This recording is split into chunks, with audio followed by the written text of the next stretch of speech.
Hello and welcome to episode 17 of Footnotes and Fairytales with me, Damien Fox, the platform that hopes to showcase the people of Newry and their stories. My guest today is someone that I've always had great admiration for. He's a former world-level amateur boxer. He has 10 Irish titles to his name. He competed in the 1994 Commonwealth Games in Canada. He competed in the 1996 Commonwealth Championships in South Africa, where he finished with a silver medal. He's immensely talented, and thankfully he's given back to the next generation as a boxing coach. I'm delighted to introduce to you today Adrian Patterson. Hi, Adrian. Thanks very much for taking the time out this morning to talk to me. No problem at all. I suppose anybody that knows you probably knows you best from your time spent in boxing, and even more so now perhaps as a boxing coach. I grew up relatively close to you. Even from a very young age, I was able to see a level of commitment and dedication, seeing you out on the roads training that I hadn't seen in anyone else. I mean, I probably wasn't too fully aware of what you were doing or trying to achieve. But it certainly made an impression upon me. And that's why I wanted to talk to you, because I would imagine there's a generation of us that know about your time in boxing and what you achieved, but there's probably a generation now that maybe doesn't. And I thought it would be pretty cool to try and get that down. And accessible to people. I wanted to first understand your introduction to boxing and how you got first involved. Well, it was the plough. Do you know where the bank is in Newry? Yeah. The bank used to be a Republican club, so that years ago called the Plough. So it was, but it catered for all cultures. So it did at that time. And my father was heavily involved in the boxing, him and Neil O'Neill. And I got into through him. So at an age of 8-year-old, we were in the Plough for about a year. And then it closed down. And then we moved to High Street Community Centre. And then from High Street Community Centre, Paddy McKeown and Tony Keys were trying to get a boxing club. And we actually went to Courtney's, the back of Courtney's. Used to be like at the very back of Courtney's pub. Used to be like a wee barn there. We trained in there. We trained in there. So we trained in there after the Plough.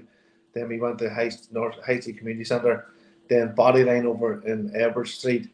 Then we eventually got the Porta Cabin up in Church Street, and that's where I done most of my boxing training. But it was my father got me involved in boxing. And is it something that you enjoyed straight away? I did, to be honest, I did enjoy it straight away. And I loved it up till the age of about 14. Then I got OCD, so it did, and sort of affected my boxing training then. So it did. I got OCD about religion, so it affected me strongly on my enjoyment of the boxing at that time. And from 15 till about 24, boxing was enjoyable. It could have been a lot more enjoyable if I hadn't got the OCD. But I also enjoyed football. I enjoyed football more than boxing, to be fair. I really love football. School, the Abbey Grammar, in the Abbey Grammar School, we played football. Me and Shane Mahon, Tommy Card, just with Kid Echa, Henry and Snow Blow. We played football in that yard. So it was very, very enjoyable. And I just loved playing football. Boxing was just a bit more difficult of a sport to enjoy. But I really enjoyed boxing up till the stage I got OCD. And then after that, it just wasn't as enjoyable as it was before at the OCD. Mm-hmm. And given that, I suppose your greater love was football, I suppose it's interesting to see that you still remained equally as committed to boxing. Yeah. And dedicated yourself to it. How would you explain that even though your greater love was football, that you still remain incredibly dedicated to your craft? Because football faded for me. Okay. I love football more so as a child, and probably the enjoyment I got in football was in the Abbey Grammar schoolyard. That was my nucleus of my enjoyment for football. Then when I got older, I was playing for Caribbean. It just wasn't as I hadn't a passion for it as I had when I got older. And then my passion for boxing sort of grew as I got older. When I got more passionate for boxing as I got older, as I got on my life, and when I became a coach, I got more passionate for boxing then, and that's my passion at the moment, is coaching the young kids. Like in my eyes, with championship boxers, with Irish champions, we got an Irish champion picked for the Irish team and all.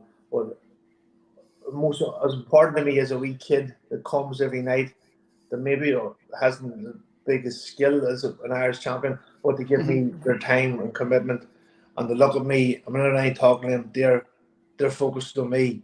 And even though they have the big skill set, but they're focused on me. I give them as much. They mean as much to me as one of our Irish champions or Ulster champions is. So, the kids are great. They give you a lot of time and to listen to every word. As soon as you speak, they're focused on you. Every word comes out of your mouth, and that's fantastic to see for any coach. The paying attention to them.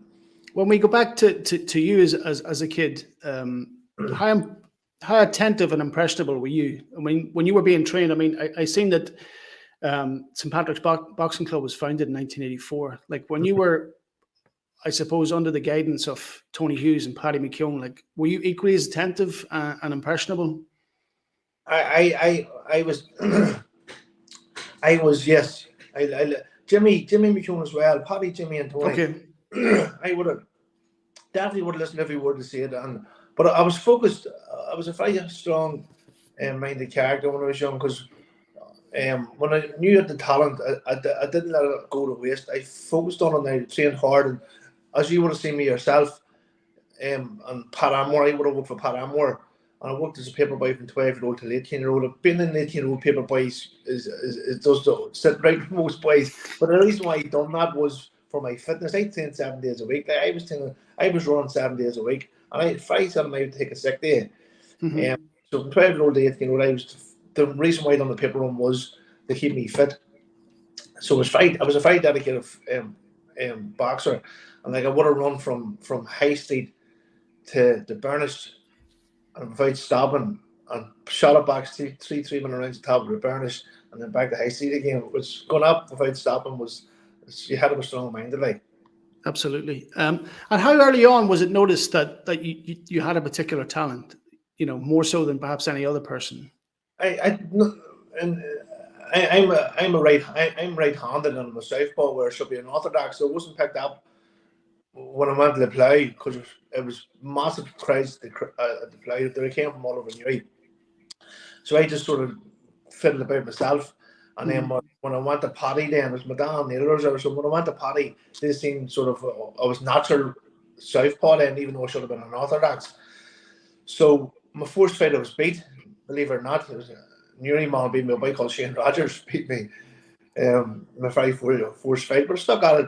And then it was when I came mid-Ulster level, I got the best boxer award in Ulster in my first year of boxing, and then I got the best boxer award in the All Ireland. So it was early on. When I came to mid-Ulsters, the talent seemed to be there, and then it just carried on then. So when like a local talent like yourself discovered, and you're quite quickly picked then to, I guess, represent maybe your province or your country. How is that training catered to? I mean, are you still based solely in St. Patrick's Boxing Club in Newry, or is there a high performance place that you're taking off to? No, as Paddy Bourne says, when you get older to a certain age, you've got it yourself. Okay. Your coaches are there to maintain you. When you come, when an elite boxer should go spotted around 15, 16, they're elite boxers. They know what to train. You know yourself that I need to train here. If I'm doing an hour and a half session, I know what to do during that hour and a half session. We were the same, but now there is high performance groups from 12-year-old upwards. There's development camps. But when I was boxing, there was none. You had to do it yourself. Then you're getting coached. The odd time in 1990, it would have been 2 training camps in Dublin. You would have been training with the actual senior team as well. And would have been thrown all in together. Nicholas Cruz Hernandez would have coached us. So it was from when I was 16. Then I started going to camps. When you're sort of training all year round now, the stance is different. When we are going to World Championships and European Championships, you're 8 weeks out, 10 weeks out. You're going into a training camp. You're training 2 or 3 times a day. So you were, and you hadn't got proper physio. You know what I mean? You'd wait for the physio. Physio's coming maybe twice a week now. To the degree boxers, I'm not probably prima donnas. Every time they have a wee niggle, they're going to the physio. So back then, that you had to wait for the physio to come to you. You would have come once or twice a week, and you're all queuing up, sitting on the couch, queuing up, waiting for time next. So it was different then, but I wouldn't change anything about it. I love that. That made the characters they are, and the great boxers will have. Like, they say he was greatest, the pre high performance boxers or the post high performance boxers. It's hard to say if the pre high performance boxers had a high performance done, what would they perform? Plus, with a gold medal and silver medal in 1992 with Wayne McCullough and Michael Carruth. And then you've also got the great Paul Griffin. Like, Jesus, he was an exceptional talent. Eamon McGee, all pre high performance. Absolute exceptional talents. So if you look at some of the people that you talked about and growing up as a teenager and having decided to commit yourself to boxing, who were the role models for you? Neil Sinclair. I love Neil was only a year older, but I love watching him boxing. I love watching Paul Griffin, Wayne McCullough. Fucking loved him. Excuse my fans. Love Wayne McCullough, Eamon McGee, Carruth McGee, Eamon McGee, Wayne McCullough. They were all sort of the boys I loved, my idols. I loved that all them. And I based my boxing on Eamon McGee and Paul Griffin. They were southpaws, as a southpaw. They had this big long range right hook, and I tried to. I mean, I wasn't too bad at throwing the right hook like that there, but I sort of based my boxing on him. And I actually ended up fighting Paul Griffin, and he beat me in 1994 in the All-Ireland semi-finals, and he was your European champion 2 years before that then. But yeah, they were my sort of look up to guys.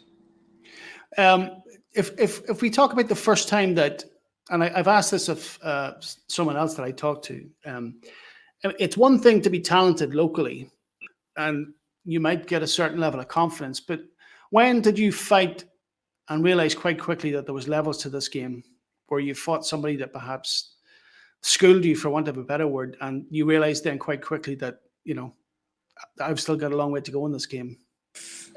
The defining era or defining years in your boxing is 15, 16-year-old. Okay. That's when you become the 15-year-olds and 16. You're going into the 16-year-old. That's the development stage where you become a young man, and at that stage, you know, it's very hard for us to get boxers past 16 years of age because they know the punching goes from all right to heavy. So you know it's at a 16-year-old. Well, listen, if this is free, it's free. If it's not, it's not. But it was for me because I had the talent. Mm-hmm. I was getting hit harder, but all the same, I was very hard to hit. I'm not. Okay. I was hard to hit because I moved a lot, and my style of boxing suited the scoring system then. Where at one point I scored one jab, 1 point, then I would move. So I was good on my feet. I'm not a bad dancer. All dancers are good boxers. Like that, or all good boxers are good dancers. So at that stage, then, you know, if 16-year-old, you know whether or not it's for you or not, and that's when you know just different stages. But was there a fight in particular quite early on that you fought someone that maybe was a level above that, you know, I'm just curious to know, like, because like I talked to Michael Fox about running. He's a long distance runner, and he talked about being at a relatively young age and being quite confident that he was, you know, he had the ability. But then he went to an event, I guess, in Belfast, where he learned quite quickly at that young age that I'm perhaps not quite as good as I thought I was, and I've obviously work to do here.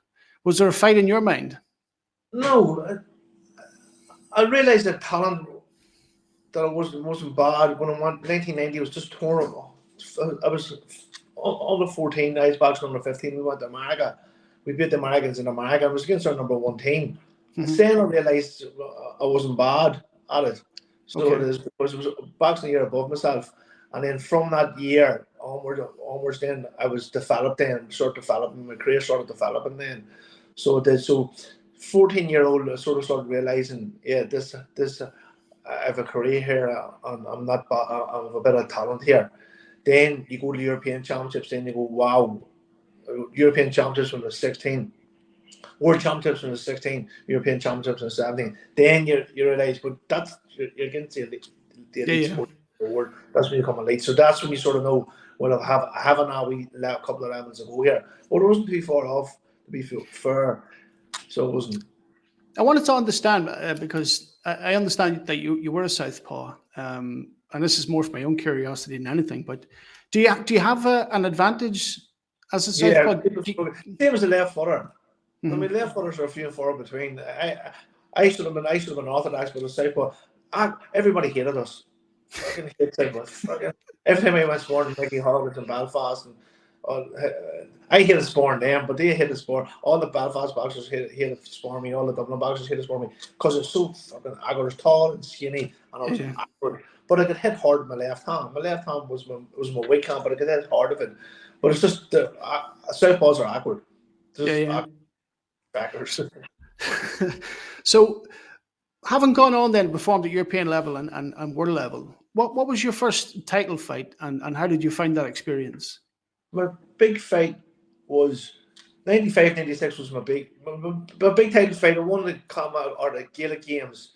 It was an international tournament as a 16-year-old.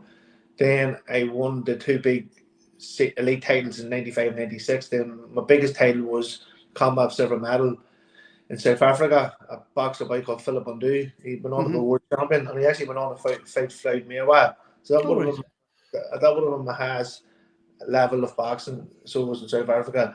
Then I got beat the next year by a boy called Paul Conlon. God of mercy, his son, poor lad, took his own life. Okay. He dropped me in the Ulster Hall in front of 3,000 people. I was winning the fight, so it wasn't. He just caught me. One of those things with boxing. Then I took a couple of years out. Then I come back because I wanted to qualify for the Olympics. And I come back in 2000, won the All Ireland title in 2000. I was beating the Olympic qualifiers. That was me. I knew I was my career over because I wanted to be one of those boys that didn't want to sit in the pub when he got older saying I could have made the Olympics. I didn't make the Olympics, and I just didn't make that grade. And Okay. I'm accepting of that. I was a world level boxer, but it just you need to be certain pedigree to make the Olympics. To be fair, it's a top 30 in the world, 32 in the world going to the Olympics. I was unlucky in the fight. I thought it was only the fight in my life, and I thought it was a bad decision. I was lucky all my life. That was just the unlucky day of my life. But at that stage, my career was over. I boxing career and then my own professional career and took precedence then.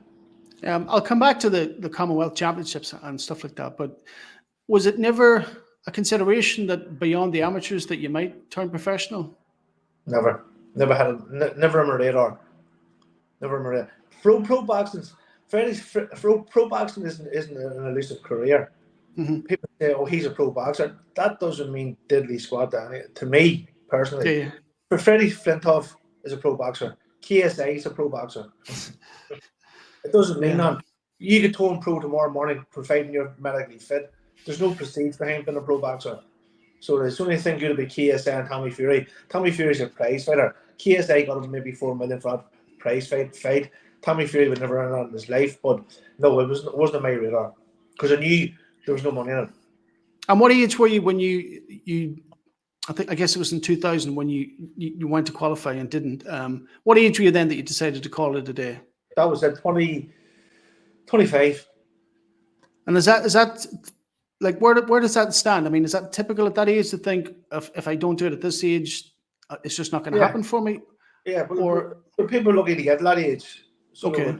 But a lot of kids do turn pro. But I'm doing a seminar at the moment, hopefully developing with the IABA, a seminar, you call it Boxing to Employment, and getting the boxer's skill sets. What's your skill set here? Mm-hmm. So people could be a personal trainer, a dietitian, a physio. So they have a lot of skill sets from being in amateur boxing that they could pass, that they keep for themselves to develop a career for themselves. Because they need a plan B. They need to go back there from if they make a pro, if they go pro boxing. Like you look over the years, you name the people that's made money in pro boxing: McGuigan, McCullough, Brian McGee, Eamon McGee, Steve Collins, Katie Taylor, Cure Fromm. There's 8 or 9 people from the 1980s up to date. It's 1% of our boxers turn pro make it as a pro boxer. Cure Fromm as well would have made a few pounds, but no. But we need to develop educate our boxers, our elite boxers, going forward. That pro boxing isn't all it seems to be, and you need to have a plan B. Plan B is to develop your skill set and take it into the career for yourselves. That's admirable, and I guess it's, if it's not already in place, it should be. I mean, you look at football, and that's something that they've been working on for quite some time. For you, when you decided to call it a day, how did that decision sit with you? I was fine. I had it in my head anyway. Yeah, the Olympics was my goal. Even if I hadn't made the Olympics, I was still calling it a day. Okay, and once that decision was made and those qualifications were over, was it a case that you literally just stopped, or did it taper off? I sparred away for a couple of years, trained away for a couple of years, and then just went into boxing, went burning the bolt over God of mercy and his soul, Bernie Hughes, and I went to the law school, and there ever since. Yeah. Okay, if I could just go back, I understand that I think it was in, was it 94 that you competed in the Commonwealth Games? Commonwealth Games 1994, I was going to walk over in my first fight, beat by Casey Patton in the second fight. It was actually stopped. I wasn't strong enough at the weight. Then that gave me a good experience. For 1996 was the Commonwealth Boxing Championships. The Commonwealth Games, then 2 years into the Commonwealth Boxing Championships, they were just a separate championships. That's in South Africa. Then I went over to South Africa and won my first 3 fights, and then I got beaten in the final by, it was actually the South African captain of the South African team. So I fought a South African in South Africa. I fought an American in America. I fought a Russian in Russia. So I've been in the lands then a few occasions. Yeah. As it relates to your confidence, how confident were you going into any particular fight? And then in turn, having suffered a loss, how does that sit with you? Like, how do you deal with loss? You have to, loss will make you stronger. If you don't want to lose and develop what you done wrong in the fight, it should make you look what you done wrong and develop it, or not do it the next occasion. I was always confident. You're always nervous. Like when Mayweather fought McGregor, he was nervous. All boxers are nervous, no matter how good they are. It's a performance on the day, and you have to have that strong mindset. And I had a wee prayer, hands up, chin down, keep moving. That was my wee prayer.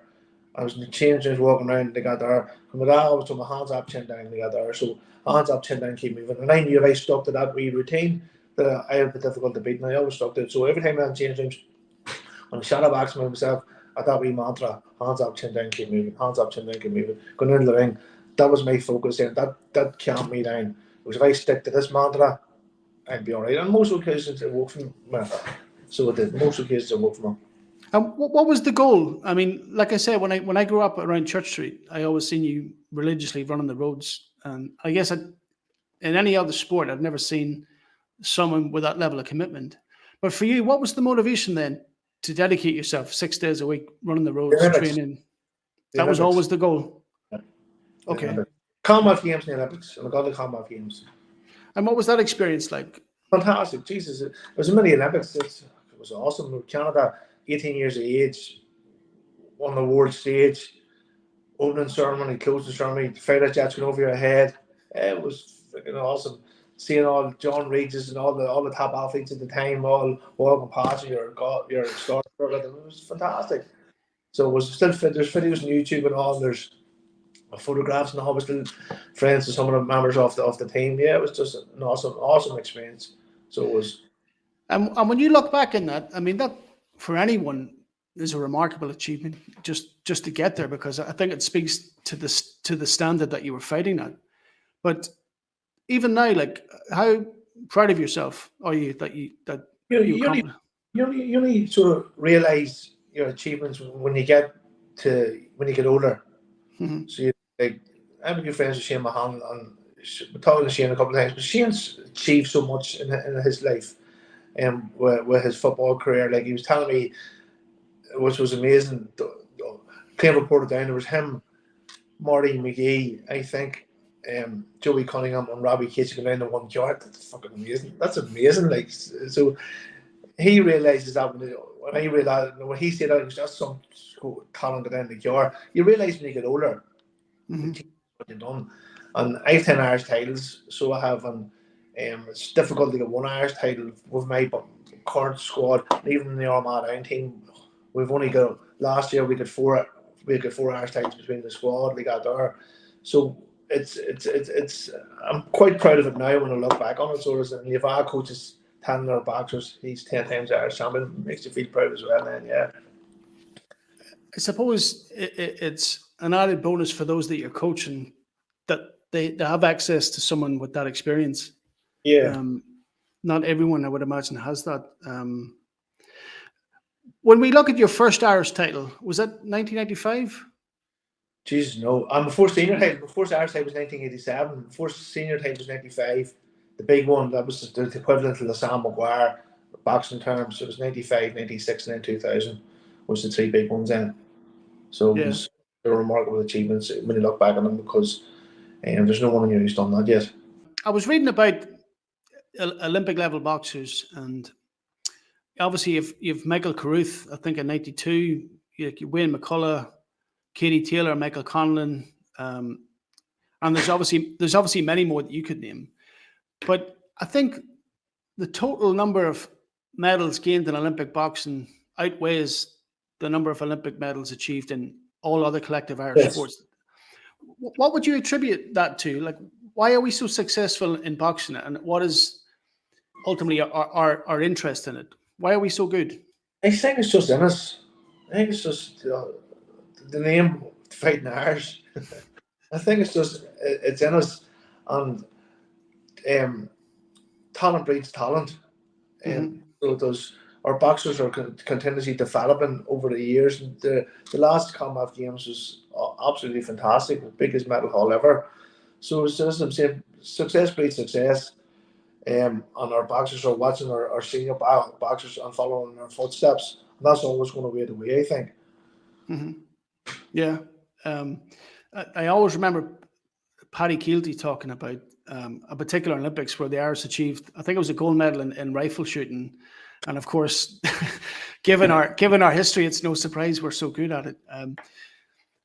If we talk about some of the things that we now have available to us in modern day sport and that weren't available to you when you were performing. I mean, if we talk in particular about sports psychology, what do you think has been gained, and ultimately what, if anything, would have been lost by your generation not having access to those elements of the modern day game? It's hard to say in hindsight. It's hard. So it is. It's definitely hard to say in hindsight. Could we have been better? Possibly, we could have been better. But yeah, if we had a feel of them, the ones that got medals maybe could have got bigger medals, but the ones that never got medals could have got medals. And I say it would have helped. Definitely would have helped the science behind us and the blood tests behind us and the psychology behind us. We would have been more successful, I think, as you are now. I suppose what I'm trying to understand is, like, how formidable were you up here, and would there have been anything gained by having a sports psychologist? I would enjoy the sports psychologist before, given the OCD that I had. I would have benefited from the sports psychologist. Definitely would have helped me. Because sometimes my energy was focused on OCD as opposed to boxing, especially outside boxing rings. I could have been focused on OCD as opposed to boxing. And it distracted me from what I should have been focused on. Instead of being 100% focused on my job, on my boxing, I could have been maybe some offense could have been maybe 70% focused on boxing and 30% the OCD could have took over them. I actually, prior to talking to you today, can I walk and talk? Yeah, of course. Yeah, go ahead. I also, before I talked to you today, I remember I went online and found an interview as part of the Respect Project. The young girl interviewed you. Yes, young. Yeah, and I guess one of the questions was similar in what's available to sports now and perhaps wasn't available to you guys. Like, if we look at nutrition, how did you manage that, or what was that like for you? I'll tell you what I done with nutrition. When I was younger, you just sort of watched your own dad and you just worked it yourself. And like, your coaches wouldn't have been saying too much, but you need not to eat crisps or sweets or anything like that.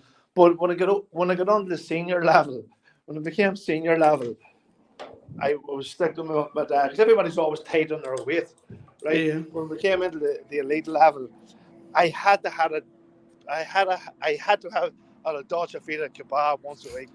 It was imperative, and I was tight on my weight.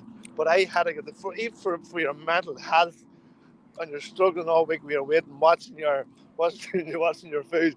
The dolce feta doner kebab was I had it one every week. And if we talk about the weight cut, I mean, how difficult were those experiences? That's what, well, Paddy Barnes probably hates boxing. Or he hated one of the worst parts of boxing was his weight. Everybody says there was an interview done by the BBC. He goes, "Who's the grumpiest person in boxing?" And the English team, the Irish team, the Scottish team goes, Paddy Barnes. Making his weight. It's very difficult. Yeah, one of the hardest parts of boxing is making the weight, and the second part, the easiest part of boxing is actually fighting in the ring. Is the easiest part of boxing. The hardest part of boxing is the weight, the training, but the most difficult part of boxing is the changing room.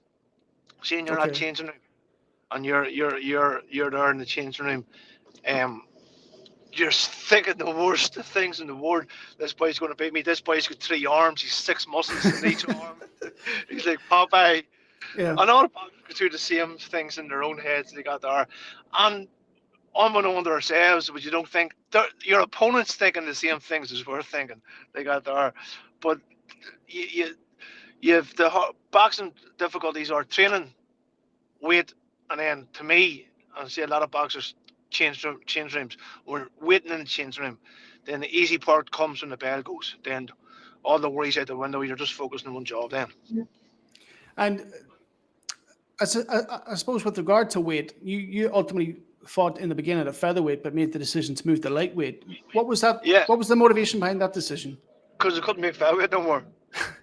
It just couldn't make it. It was, and I had 2 years out, so I had 2 years out, and I put a bit of weight on. But as I'm saying, that's one of my proud moments as well. Winning the elite, obviously the elite title, which is the equivalent, the boxing equivalent of the Sam Maguire in Gaelic terms, win them at different weights, 2 different weights is quite special as well, which is one of my proud things as well. And I've won two at featherweight and one at lightweight. Yeah, I mean, you've enjoyed incredible success. I wanted to understand, and this has to be different for each boxer, but is the payoff worth the investment?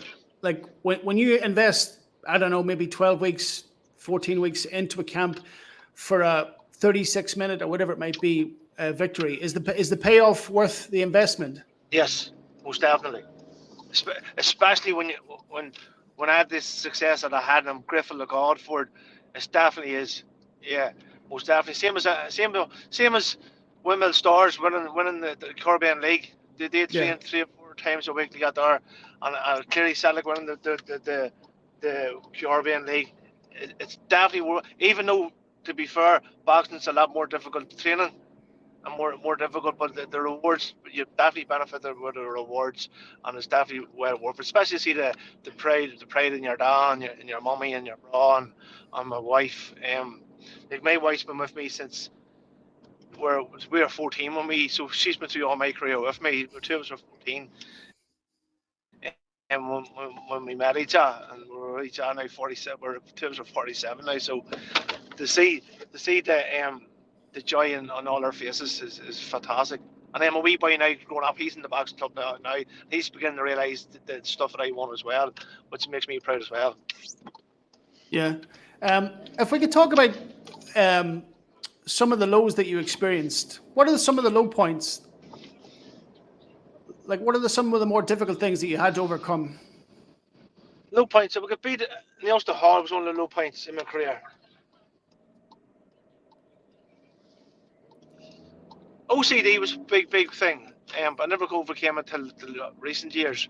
But it sort of hampered me as well. But it's tough being away from home, being away from your parents and your girlfriend, and being in camps for 8 weeks. And it's lonely. It becomes a lonely place, and depression could kick in. But thankfully, depression never kicked in. I mean, I was always a happy type of guy, and always found good friends of mine, found time with my friends, and in the boxing fraternity, we're still good friends now. But training camps are hard. So there were, could be a low point at times, and other boxers will probably tell you the same, because you're by yourself. You've no access to this, no social media, no phone. You're on one of those dial phone calls, put 10p in, no 50p to phone somebody. So it was more lonelier then, because you hadn't access to what our people have access to. Now it was social media and camcorder or video phones, etc. But yes, and then getting knocked out in the Ulster Hall, it was a low point for me as well. But I picked myself back up. I went to Austria with the Ulster team the next year. Then I took 2 years out. Then I come back and won the Irish title. So that would have been one of my low points. Yeah. I also seen that in 1996, you weren't able to even go to the Olympic qualifiers. I think that was due to injury. Sorry, yes, that's another low point. That was one of my low points as well. I was in training camp and I come out, fell in Lindsay Hill, and then I couldn't go to the Olympics. Olympic qualifiers. It was Olympic qualifiers. I sort of half glad, because the boy went instead of me actually threw the worst draw of all time. He boxed a boy called Serafim Todorov in Bulgaria. He was 5 times world champion, which means I would have fought. So sort of half glad. Yeah, you dodged. That was a low point, yeah. And then if I go on, I seen that again in I think it was in 2000 in Liverpool. I think you were at the wrong end of a judge's decision. I said that earlier on. I hate talking about robberies. I never got robbed in my life, but that was a bad decision, because it was in the Boxing News. It was a monthly magazine. Goes the first bad decision of the tournament's Adrian Patterson. And when I was walking across the road, I remember walking across the road after the fight, and the tears in my eyes were still red. And the German team was there, and they says the German coach looked at me and goes, "You Irish boxer?" And he goes, "Yeah." And he just went like, just nodded his head. It was terrible decision. And he goes, so it was my only bad decision in my life. Was in the biggest fight of my life, was the Olympic qualifiers. But listen, you deal with it. You deal with it. I had a good career, so only one bad decision. I'm happy enough for that. Yeah. I know Tony Hughes. I went to school with his son Christopher, and obviously anybody that lives in the neighbourhood knows of him. And obviously I knew Paddy McKeown, but less so. How important were they to your development? Jimmy was there as well. The granddad, Paddy's dad, but Paddy was very calming. He never got flustered in the corner. Tony, to a degree, was very calming as well. But Tony turned like me when he got older. We're mad in the corner now. We go mental in the corner. Tony, as he got older, got more flamboyant with his corner man work. But two of them were very calming presence in the corner. Tony was an exceptional pad man. See, taking people in the pads, he was exceptional.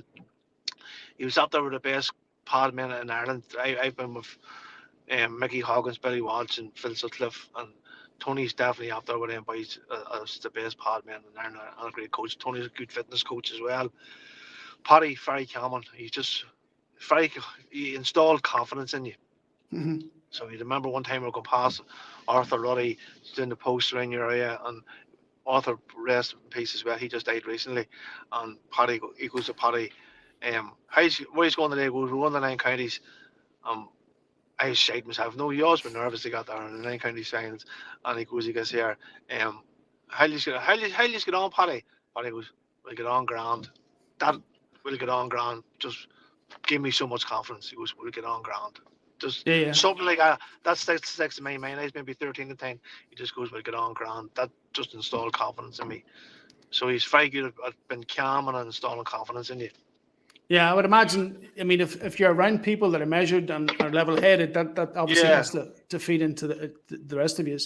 Was it inevitable that you yourself would go on into boxing coaching, or how did that happen? It was sort of always on my radar. Yeah, I sort of wanted, because my dad was involved in boxing from a young age, and sort of wanted to follow in his footsteps. And it was always on radar because he was always involved with boxing. So when I finished boxing, he was still involved. So I sort of wanted to be still involved with him, and that's the path I've chosen. I love it, absolutely love it. And I love the ball school. Yeah, I see that you've. I think you're the head coach there now, and have been for. Well, I wouldn't call myself the head coach. We're democracy, so I have very influential. But me and Tony Mung and my dad would sort of, and Tommy, we were sort of about equal as well. I like to say we were equal like that. My dad, Tommy, Tony are equal. And then with Bernie, Corn, which is very, and Helen O'Reilly, and then with a new coach called Brandy and McCabe are all on board as well, which definitely helps the matter.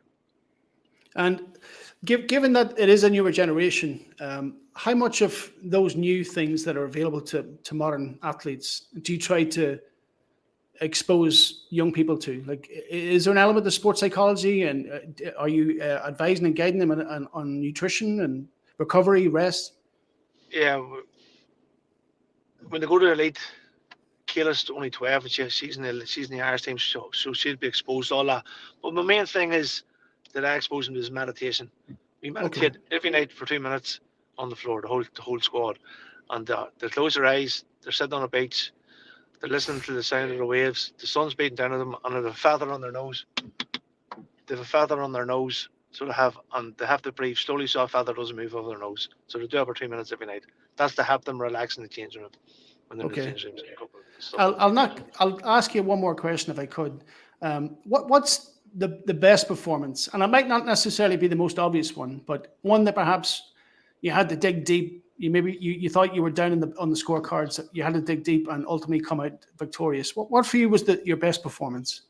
Boy won, which was 11-year-old Mid-Ulster final, Coal Island, against a boy called Aidan McIntomney.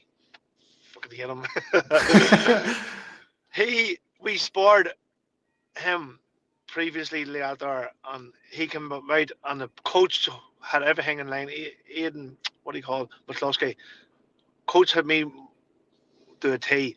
Your wee boy come out, put the arm out. You're not allowed to do it now, but he actually put the arm out in front of him, immediately got there, just trying to blind me. Big long arm out, see, got there. Yeah. Try to blind me and come over the right hand. I had to dig deep. I won the fight, but that was my toughest fight, 11-year-old. Yeah, it's amazing that memory stuck with you. Yeah. Given everything. That's over 36 years ago. That was my toughest fight. I had to dig deep. That was my first year of championships. And lastly, given what you've achieved in boxing, are you ultimately content with everything, or how does regret sit with you, or do you have them? No, I just wish I had got the OCD. Okay. If I hadn't used, not that I would have done better. I would have enjoyed boxing better. Would have mentally, the OCD sort of ruined my boxing. Not ruined it, but didn't make it as enjoyable as it was. After 15, after 14, I loved boxing, and then it just wasn't as enjoyable after that. But I've no regrets, no. But I just would have wished that the OCD had been there. I would have enjoyed boxing that wee bit better. I noticed, and I suppose it's a point of recognition and something that you richly deserve. I had seen, just searching online, that you were recognised for your contribution to local boxing. I'm not sure if it was the AAB give me a Service of Sport Award. Yeah, it was in 2019. Yeah, that was my mentos for the AAB to recognise me, which was a big proud moment in my life, and I'm very appreciative of it. Yeah, I think lastly, it's one thing to have been involved in boxing as a competitor for so long, but then to continue that journey as a coach. Yeah, and to give back, I think it's only fair that you did get recognition. It's richly deserved. Yeah, I'm very appreciative. Yeah, I appreciate this interview. No, I've always wanted to talk to you, and you were one of the first people I wanted to talk to, because there are a lot of people in Newry that have done incredible things. I mean, if you look further back, you've Peter McParland that won the FA Cup, I think, with Aston Villa, and there's obviously newer generations that perhaps don't even know who that man is. Yeah, I know what. I mean, I remember as a kid playing football for Tommy McLaughlin with St. Bridget's. And I think even before that, it was Young Arsenal. But we played in Jennings Park for maybe 3, 4, 5 years. And to be honest, at that point, I didn't even know who Pat Jennings was, you know? And what an incredible shame, because given all that he achieved and given where he came from, I think it's only fair. And you in particular, especially given what you've done for boxing locally, is remarkable. And you should be incredibly proud of that. Adrian, thanks very much. Listen, I'll not keep you anymore. You've been very gracious with your time. I really enjoyed talking to you. And listen, take care.